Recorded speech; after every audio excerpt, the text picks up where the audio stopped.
last month in Tanzania, Dar es Salaam. So we will be having 2 in-person trainings under this platform.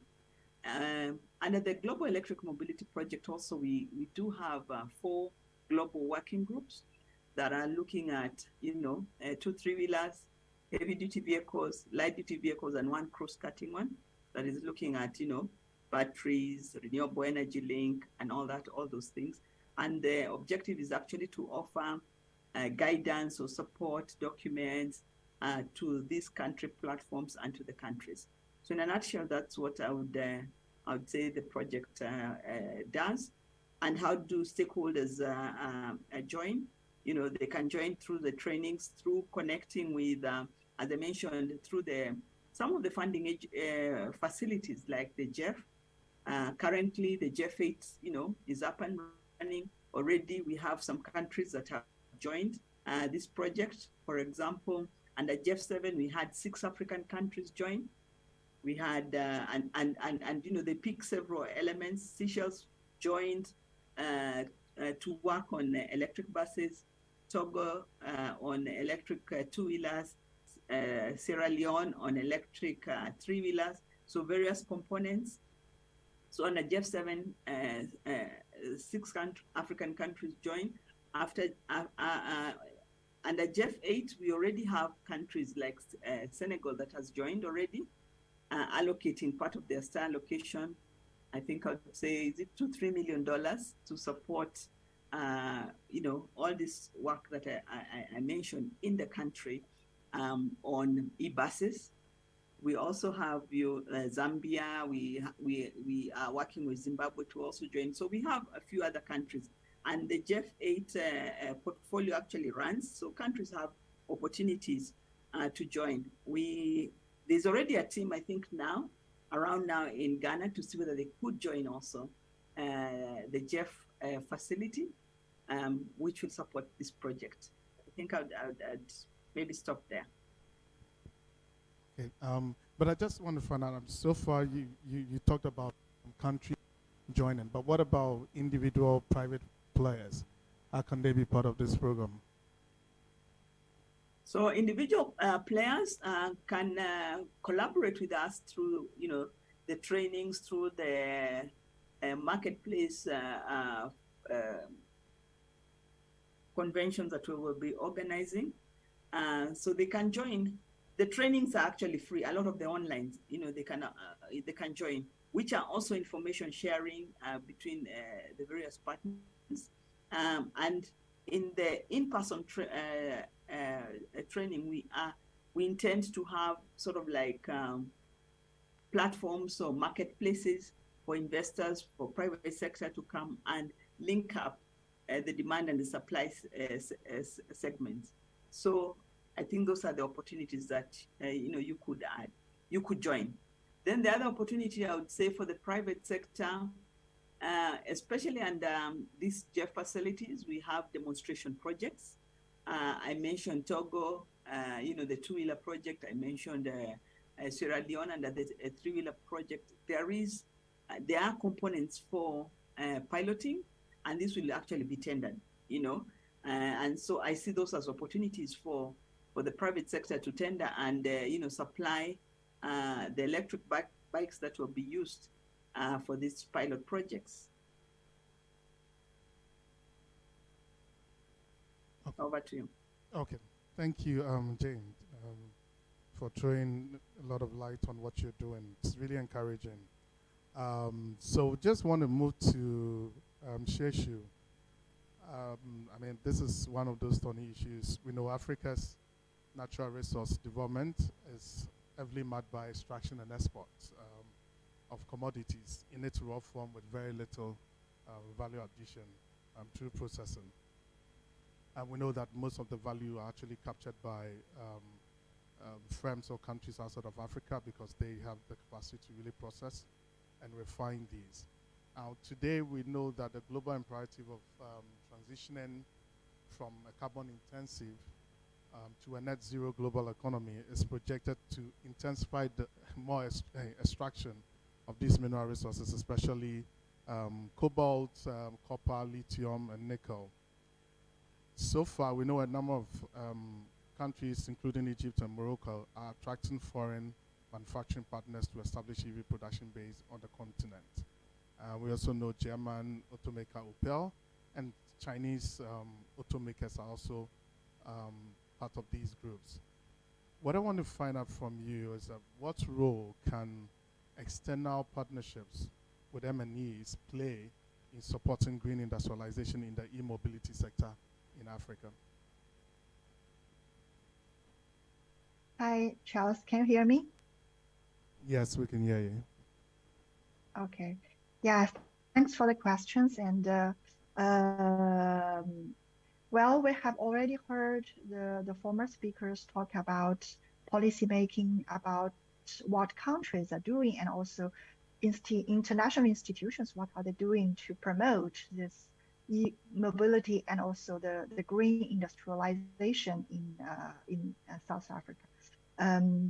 But what are the roles of multinational enterprises? You mentioned about the mineral resources that Africa is very rich of, which is also very crucial for the electric vehicles, for its batteries. I think that we should first understand what roles have M&Es played in other sectors. We can learn from experience. For example, we know that there are general migrations of global value chains from developed economies to developing economies, which brings job, brings technology transfer, brings a lot of rapid learning curves. But they also bring, for example, better practice and also ideas for a better framework of policy, as well as a possibility of build up alliances across regions and across countries.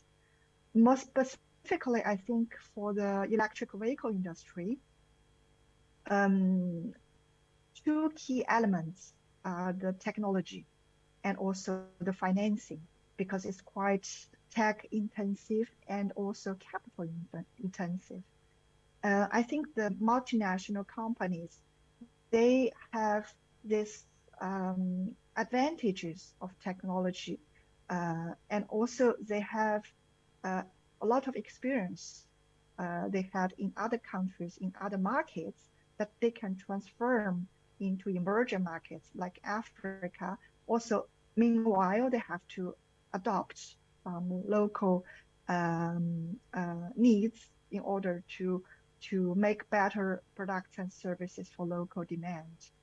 For example, I think of the solar taxi case, where they use also solar charging and battery swap, which is now also very popular in some Asia countries, like in India, also developing Thailand and Indonesia.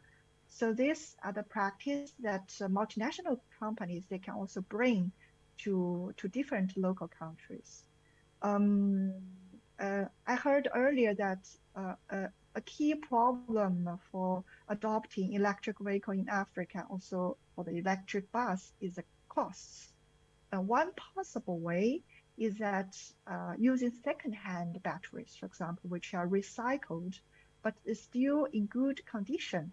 So, for example, from supply chain of multinational companies, they can bring recycled second-hand batteries and use them, for example, to building low-cost but quite functioning electric bus and use them for the African market. It's a possible solution to push the local adoption.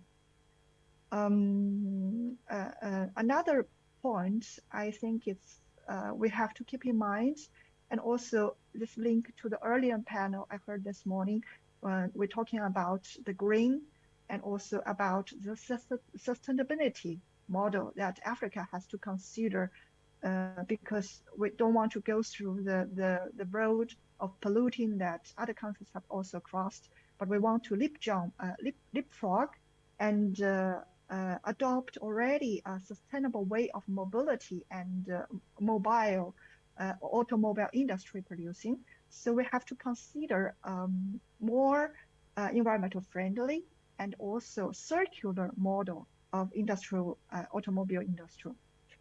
So this means we also have to invite MAEs from other countries, which where they have already been building, for example, industrial parks based on a circle economy model, where we consider from the first designing phase and through the all the process of the automobile building and also for the battery building, we consider it a whole cycle, and we have to consider the cycle to make it most possible low emission and towards zero emission. So this is a goal for MAEs, which can also become a model that's adopted directly in Africa. So that's where different roles of multinational enterprise came in.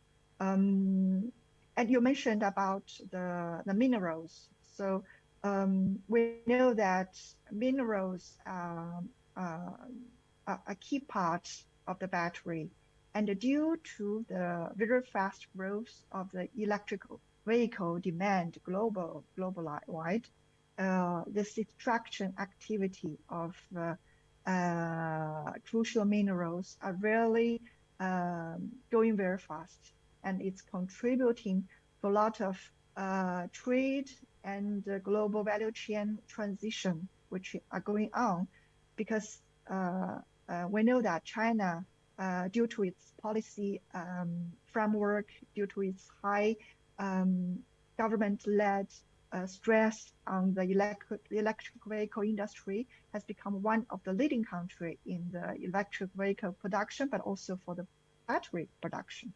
Now, other countries, for example, we see Europe, we see US, also other countries, they also are adopting policy pushing the localization of the global value chain of electric vehicle inside their region, because it's a strategic sector and they have to build their own firms in this sector. So to build their resilience plan against eventual conflicts or geographic problems that can impact their production. So it's the same for Africa.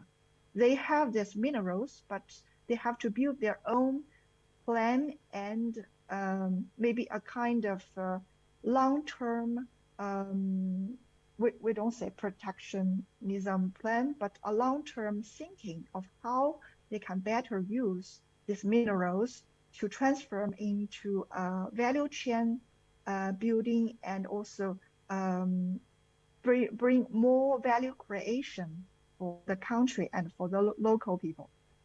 So I think it's a good time to leverage this advantage of resources because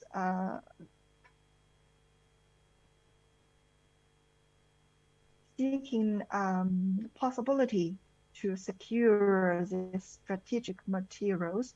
So they have also to collaborate with African countries on this issue. Together, we can also adopt, as I mentioned, a circular economy way of thinking, of designing the future industries, of green industries that can be sustainable for Africa and for the world.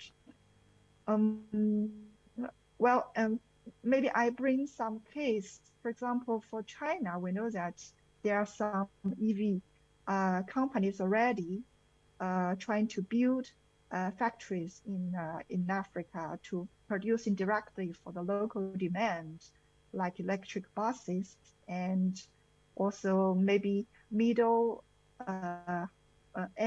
level of electric vehicles. But still, it's very slow because the market is still starting now. It's quite early. So what are the possibilities to bring MOEs if the local private demand is still slow, is very difficult for investors to invest and wait for 5, 10 years to cash back. So one way is to maybe push the public side, as also said Jane, I think earlier, for example, electric buses, or push the business side, as does solar taxi or other private companies, where business need fleet can lead maybe some local demand of two-wheel or three-wheel or maybe four-wheel electric vehicles. And gradually, with this demand growing up, then private passenger vehicles will be more needed. Then gradually, this kind of demand and supply play can going on. So gradually, they will become more interesting for big companies to really set foot inside and also to bring better practice and higher technology for their industries in Africa. So I just mentioned, maybe you are not aware, recently in South America, the countries that are key producers of lithium, they are considering of putting up a so-called South America lithium OPEC, which means they kind of like will manage the lithium like the OPEC manage the oil. So they will consider a better way of manage and also price controlling of these commodities, which are crucial for the greening industrialization. So maybe African countries can also have a discussion because they have to think together on a collective level to find a better way to manage the materials, the crucial resources they have, and leverage them for their green industrialization and for the immobility transition. Thank you. If you have any questions, I can also elaborate on that.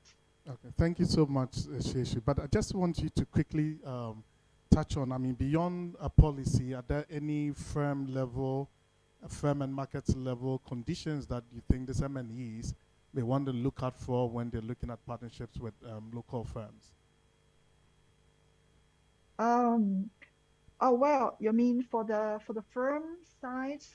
Earlier I talked actually with a friend who cooperates for a Chinese electric motor company, which is selling also now to Europe, but mostly to the Southeast Asia countries. He told me that according to him, government policy is important. For example, we know that in India, in Indonesia, they are pushing very strong for electrification of the motor, really with subventions, direct subventions, subsidies. But it's rare to find the business models. As I mentioned, for example, the business fleet for the last mile delivery. We see in these countries, it's very popular now. And because it's in fleet, so the quantity is very important.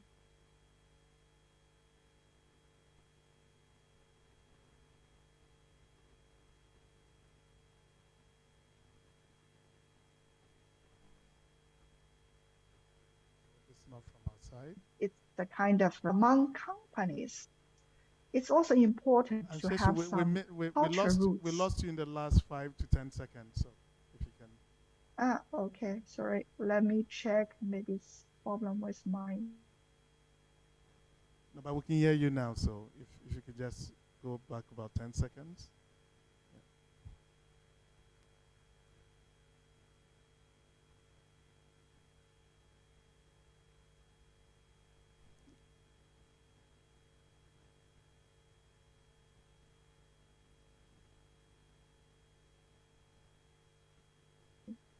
We cannot hear you. I don't know what you did to your mic. Yeah, we can hear you now. Yeah, go ahead. Hello, chat. Yeah, we can hear you now. Go ahead. Yeah, okay, perfect. Sorry, I saw the problem. Also, for example, why now there are companies in EV sector investing in the Southeast Asia because there are Chinese people living there. So it's much easier for them to communicate and also to understand how going into business relationship, and to find networks at local level. It's like earlier, I think Lindsay mentioned about returnees, about people, African people that are working outside, which have the technology, which have the knowledge, which also have connections. So it's important also to leverage the human side of this kind of connection and use it as a way to build partnerships. Okay, I hope I made my points. Yes, you did. That's a very good one. Thank Okay. you. Thank you. Okay. We just want to go into Rwanda and look at how the government or Rwanda as a country has supported, the EV adoption. So,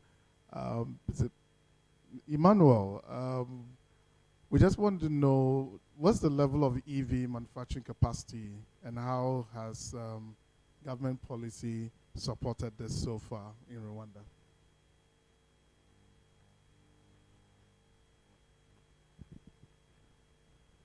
Hello? Hello? Hello, Emmanuel, we can hear you, so go ahead. Yes, Charles, are you able to hear me?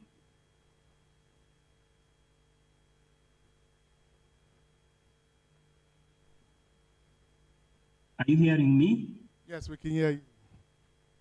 Okay. Thank you so much. I just, as colleagues have said, we all know that climate change impact is a big issue, not only in Rwanda, but also across the continent and internationally. We are fighting this climate change impact. And what I can say is that these EV initiatives, electric mobility initiatives, are geared towards making sure that a country, of course, implements the green agenda, which most of the countries are pursuing. So, and that's why, as you've said, the government policy, of course, is supporting the e-mobility to make sure that we are protecting our environment, also making sure that we have the quality of air within the cities by making sure that the polluting vehicles, so we transition from the polluting vehicles. As you have asked so far, I cannot say that we have started to manufacture electric vehicles, but what I can say is that we have some assembling companies in the areas of motorcycles. I think, we also have Volkswagen that is trying to import or to bring the e-Golf capacity for recycling within the city. But also, currently, what I can say that the assembling companies are available. We have, like, in motorcycles, we have the company called Ampersand. We have also the Sasu Universal and the Rwanda Electric Motorcycle. These companies are dealing in assembling the electric motorcycles. Currently, we have more than 600 motorcycles. So you understand there are some steps after the adoption and having a policy in place and having a study in place about the e-vehicles and e-mobility. There are some steps that have been taken. But also what I can say is about the incentives in place. I can say like we have both fiscal and non-fiscal incentives within this sector. Make sure that they embrace the use of vehicles. So currently, when we talk of the e-motorcycles, we have like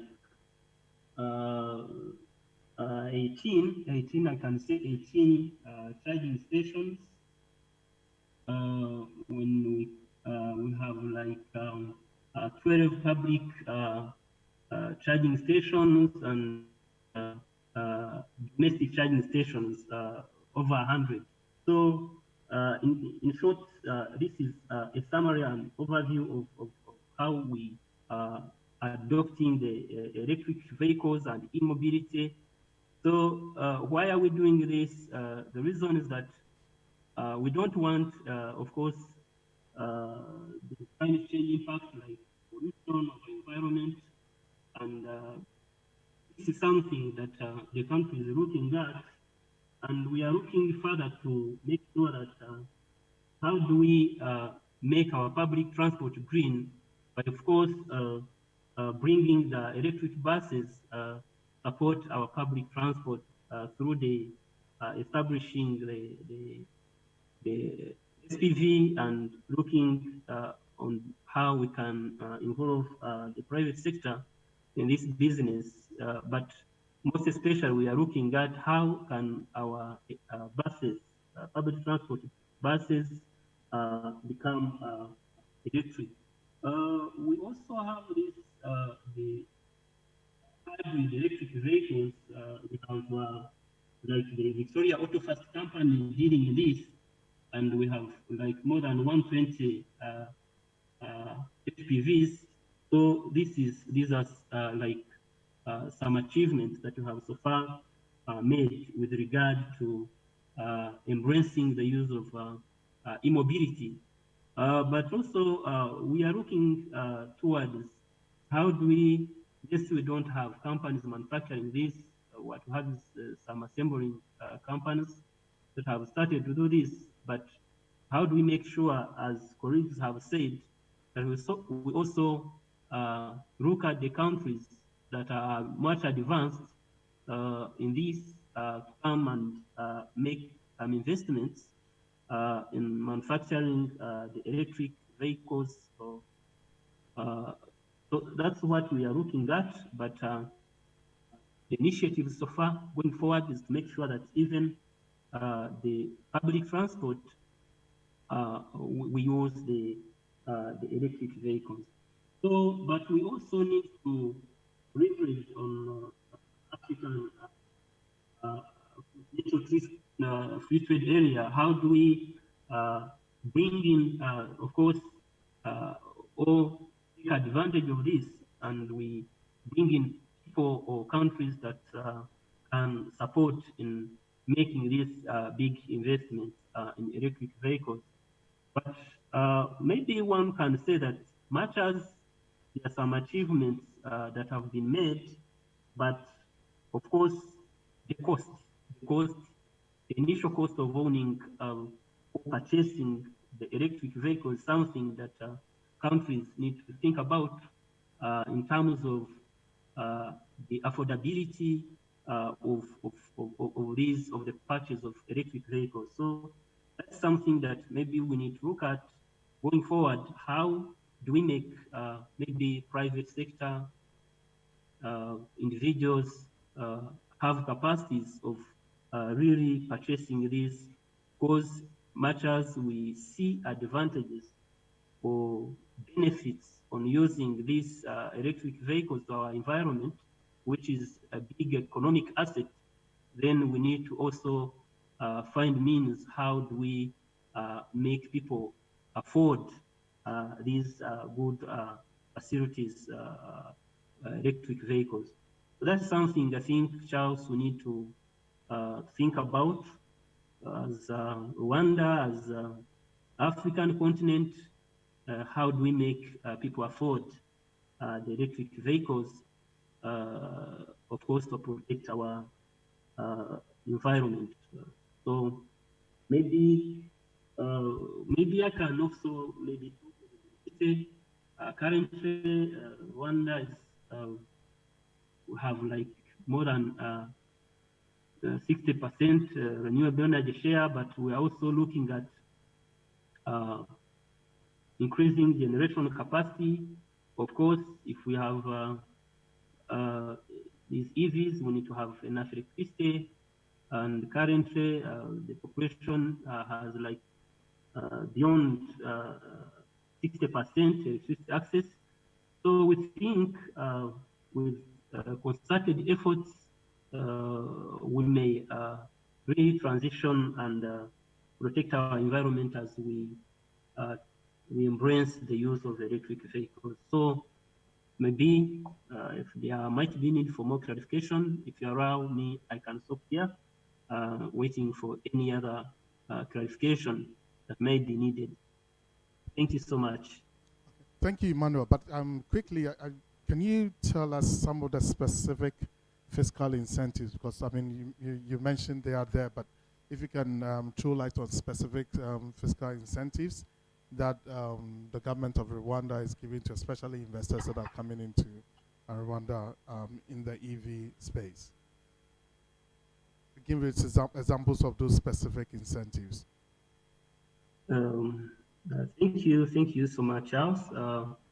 I can give, like, I've talked about fiscal incentives and non-fiscal incentives. So when we talk of these fiscal incentives, we are looking at electricity tariff, of course, charging stations. We are subsidizing or giving like an industrial tariff for those industries that for those people, companies that are really engaged in these EVs. The other thing is the things concerning the, I can say exemptions like import and exercise duties on electric vehicles, spare parts, batteries, charging stations, equipment.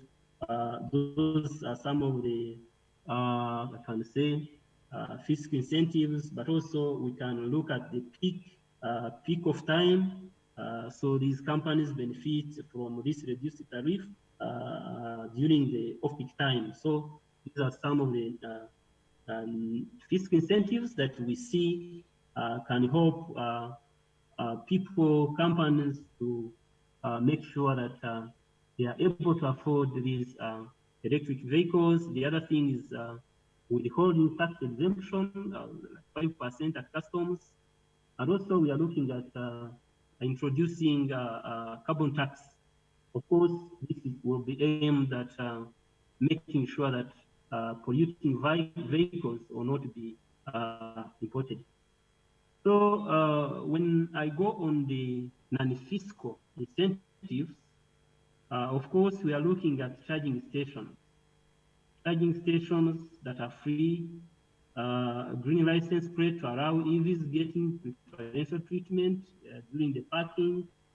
So we are looking at free license and authorization for commercial EVs. So those are some of the non-fiscal incentives that we have been approved to make sure that companies, individuals, private sector can be able to or can have that level of affordability in terms of using the electric vehicles and e-mobility in general.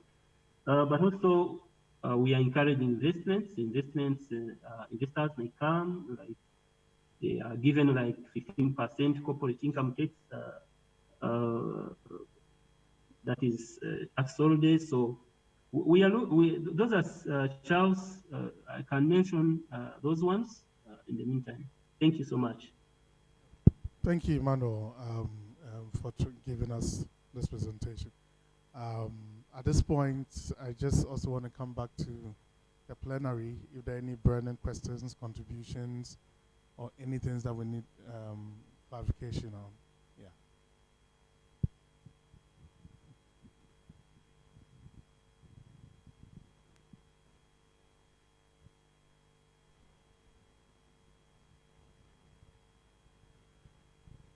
Can I put a question? Yes, please go ahead. Oh, it was online. Okay. Okay, please go ahead. Yes. Yes, hi everyone, and thanks to the presenters, some very interesting inputs. I just want to come back on the question that was raised by Tobias and also Jane, the question of scale, and also the question of used vehicles. I think I just like to reiterate, well, we'll back up the point that scale is absolutely essential, because if we're talking about the vehicle industry, whether it's vehicles or two-wheelers, motorcycles, scale is absolutely critical, because assembling the vehicle is not the point. It's really about the industrialization opportunities and the parts that go into it. So one's got to have scale, and the problem is you have a lot of used vehicle imports. Now, I think it's difficult to restrict those, because that would have quite adverse impacts on, just on affordability, and I think there'd be huge political complications. So one can do that gradually. But I do think that so this really comes to the opportunity of motorcycles, where I think you have in many countries in West Africa, for example, you've already got large scale, and I'll talk about this a bit later in the session later this afternoon. You've already got large scale, and I think there are possibilities for real industrialization in that sector. Then there's the question of whether electric vehicles, whether they change that scale requirement. I think Tobias made the point that they don't really. But I would add the point that I think entry becomes a bit easier, and it's great to see that there a number of fairly small operations operating in Ghana and Kenya and other countries, locally owned operations. So I think there is more scope for entry by new firms and new players if one talks about electric either vehicle motorcycles. But I really do think that an underestimated opportunity is the question of two-wheelers, because Africa is a really big importer. I think Nigeria is one of the biggest importers of motorcycles. And also the issue of used vehicles or used motorcycles is less of a political and industrial policy difficulty to deal with. Thanks. Thank you, Anthony. Okay. So I think my question sort of piggybacks on that, and it's for Tobias and Jeshu. It's sort of a series of questions to help think on the production side, which Tobias was talking about. So, I mean, the question that then comes to mind, Tobias, is how do you attract FDI and EV assembly? What would be the pull? And on that, my question is whether or not having local or regional battery production would be a pull. I think we've debated this before and you said no, but I'm not sure why, so I'm going to ask it in the plenary. But also whether or not in the new EV global value chains, could African firms and industries enter at the battery production node instead of the assembly node, which has been a requirement for ICE. And then thinking of Jeshu's point about minerals, how can African countries and governments leverage the presence of the minerals here to then draw in battery production? Do changing geopolitical issues around China make it attractive for both Western governments and Chinese firms to relocate production outside of China by Chinese firms? I mean, Jeshu has said at the moment they don't see African countries as an attractive place to locate. Could that change? And then lastly, as I was kind of talking about this morning, to be more ambitious, you didn't pick it up, but really battery technology is where African firms and industries, if they really want to leapfrog, need to enter? And what opportunities could there be to do that around alternative battery technologies to lithium ion in alternative countries, not just China, but say Korea or other countries that are developing these new technologies? If we're really thinking about leaping to the front of the technological frontier. Okay. Tobias is going to go first. Yeah, thank you. I mean, I would also like to hear Dora's opinion on the point about imports and making vehicles affordable. So I think that's the question that she's probably better able to answer for Ghana than I am. I mean, this is very complex. So basically, I think Anthony and Lindsay, they asked something similar, or made a comment in a similar way that, I mean, the scale issue, sometimes I feel like I'm repeating myself because it's always like scale. But even in the minerals space, the scale issue is the most important one. So there are often these discussions, okay, the minerals are locally available, so can we then link up to the value chain? And I think it's a really important question to ask. I would be very skeptical about it, but I was just now thinking about it that maybe it could be different this time around. But then what is the regional or the wider production system that you're linking up to? That will really be the issue. So maybe if you can link up to some Chinese battery manufacturers and can really become a valuable part in the supply chain, there could be an opportunity there. But then why would the battery manufacturing, which is the cells and the sub-materials of the cells with the cathodes, anodes, and so on, why would that happen locally in Africa? You would want to have that next to the battery pack assembly plant, which is going to be next or close to the vehicle assembly plant. And that's why I always come back to the scale issue, because you need the vehicle assembly plant. Next to it, you can have the battery assembly plant, pack assembly.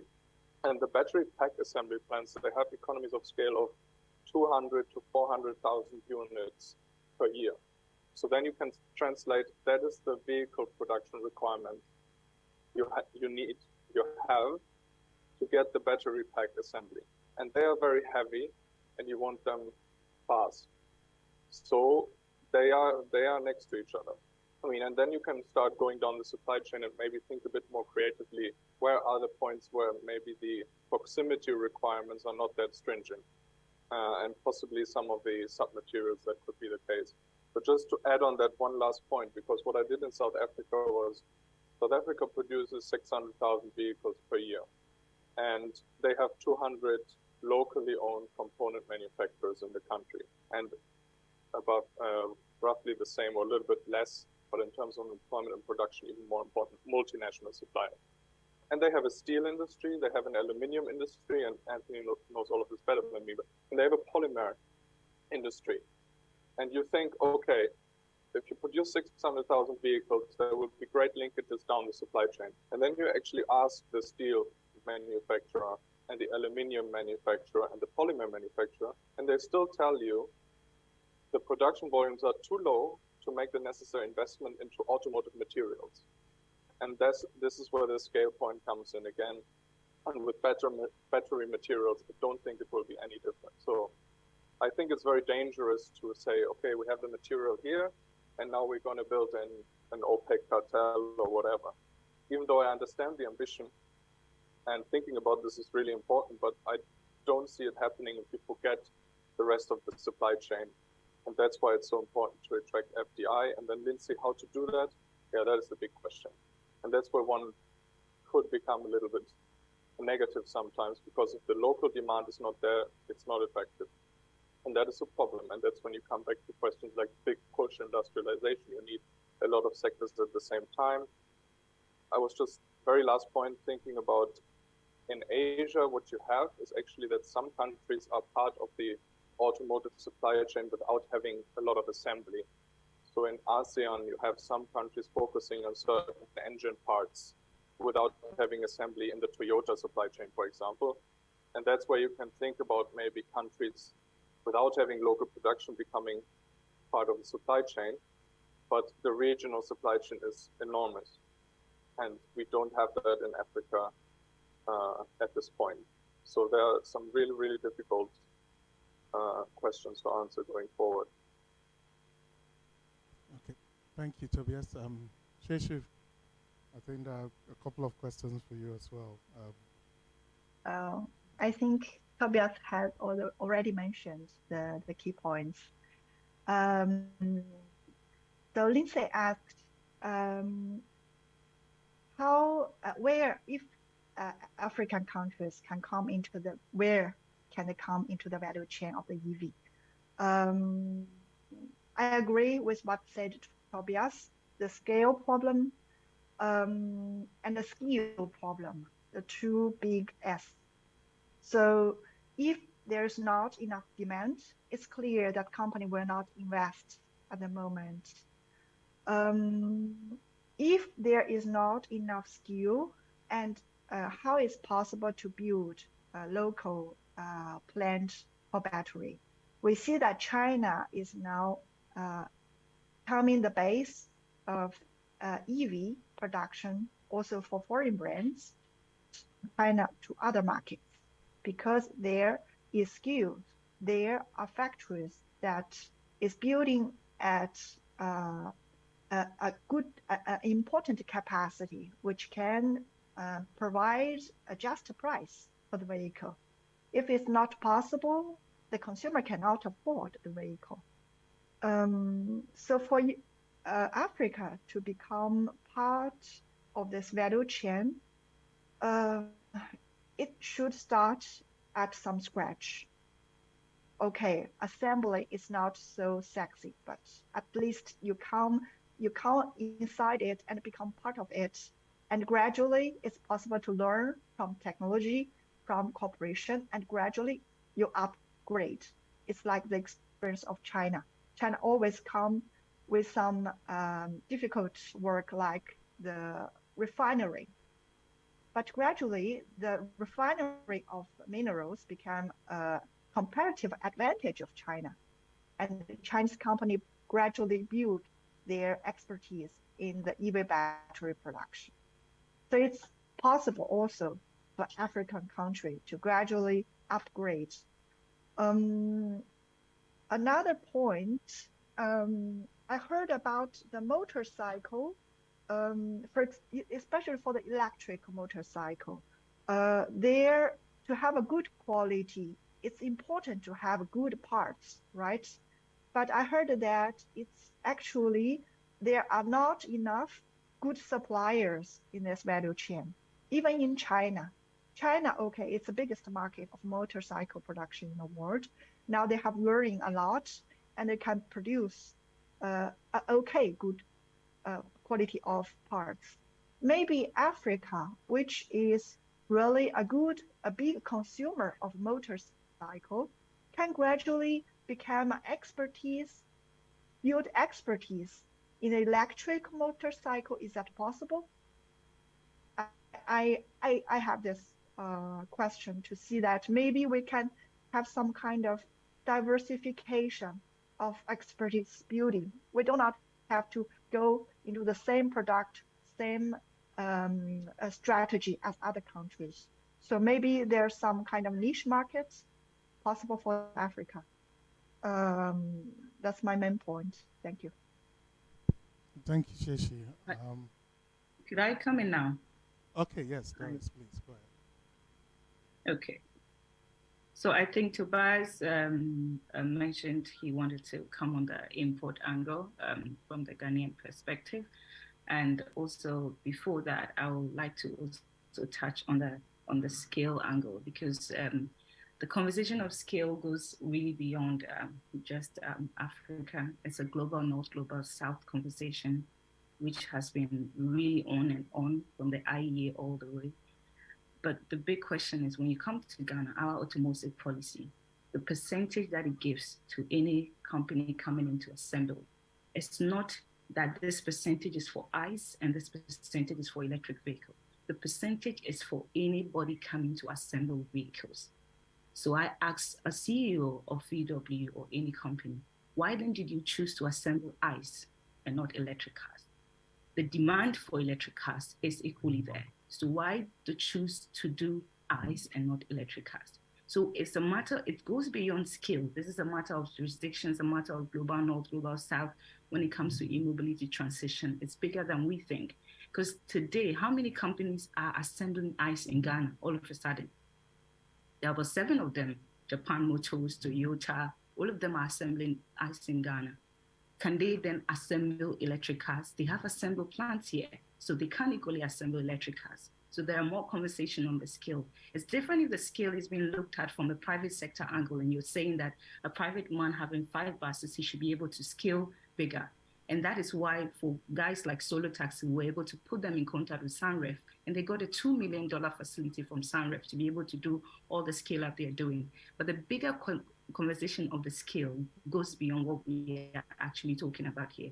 It's an intrinsic conversation that we need to sit down and find out how can we push the African angle of it. To import one electric vehicle into the country, when I was trying to import a car in 2018, it took me so long from the Netherlands. So somebody had to tell me Africa is designated ICE in our service.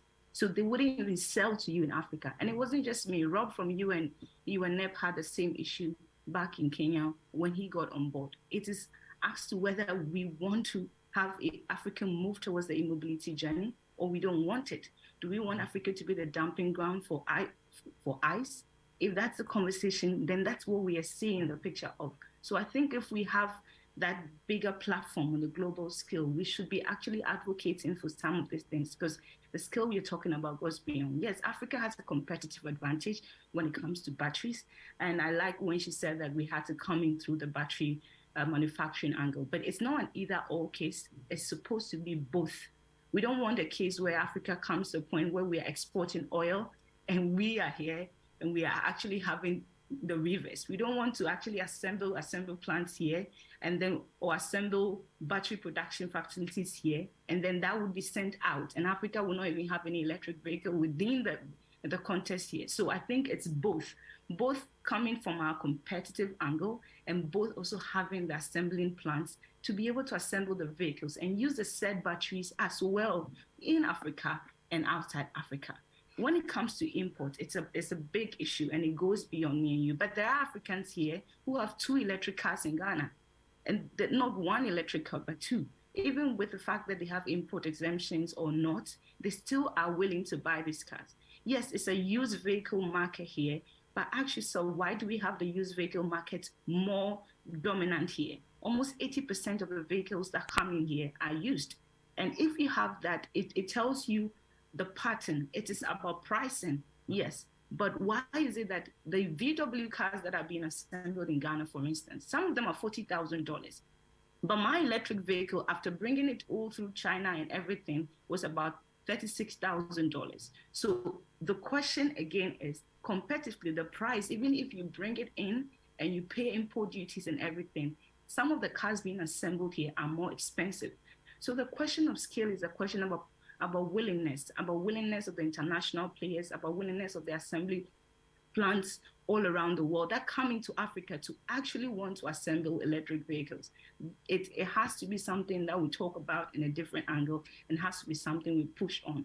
Because I want to jump onto the meeting, I want to talk about the fact that Jane mentioned, but when it comes to the private sector, there's a financing option that can also be used, because these days we've moved on.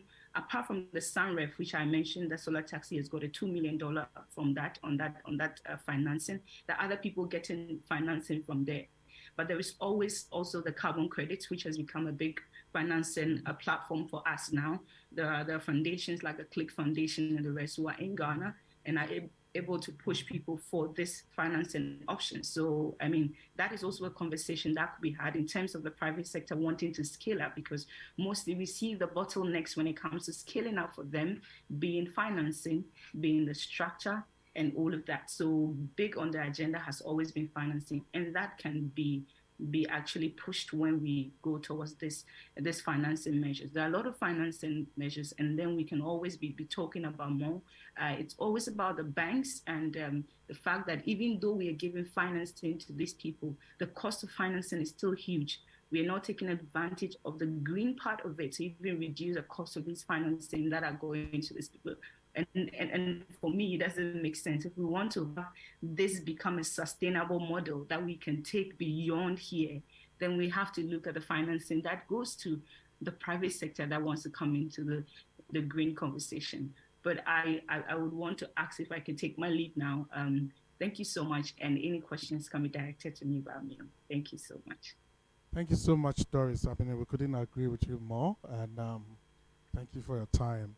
And we're actually almost through because it's time for us to wrap up. I will allow for one more question from the audience. Otherwise, we can just do a quick Maybe I can also come in. Okay. I think, Jane. Charles. So, Jane, Anthony, while you're coming in, I would like you to add to what you're going to say on how the role of institutions like AFCFTA and your institution in driving a continental or regional approach to really developing the EV space rather than countries struggling on its own.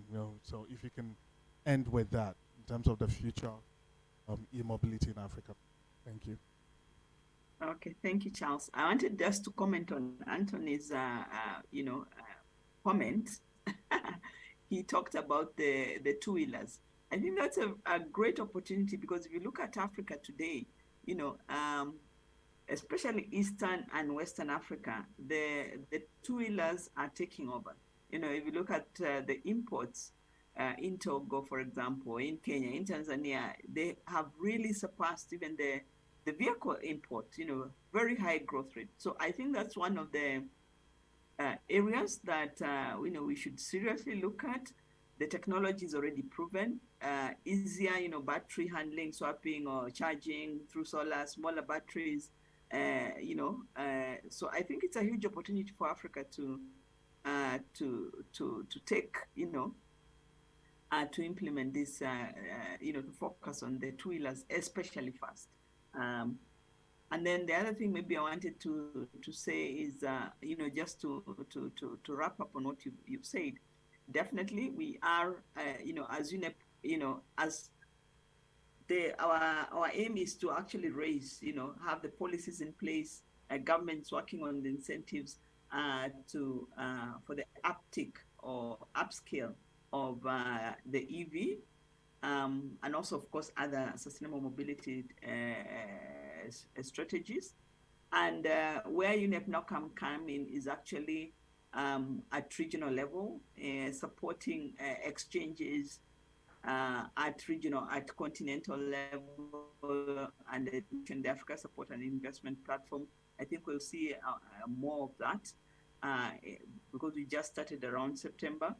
And then I would also mention the regional economic bodies. I think those are quite important. We've worked with the ECOWAS Commission and, on the fuel efficiency, and they have targets, regional targets, bringing the ECOWAS countries, to have, they have a roadmap that was adopted by the ministers, Council of Ministers, and actually also seconded by the heads of state within ECOWAS. So I think those platforms, we as UNEP, we can help with coordination, with getting, sub-regions, because I think on a country by country, it will take time. As you had, scale is important. And that's one of the roles that we are looking at and we've been already supporting within the continent.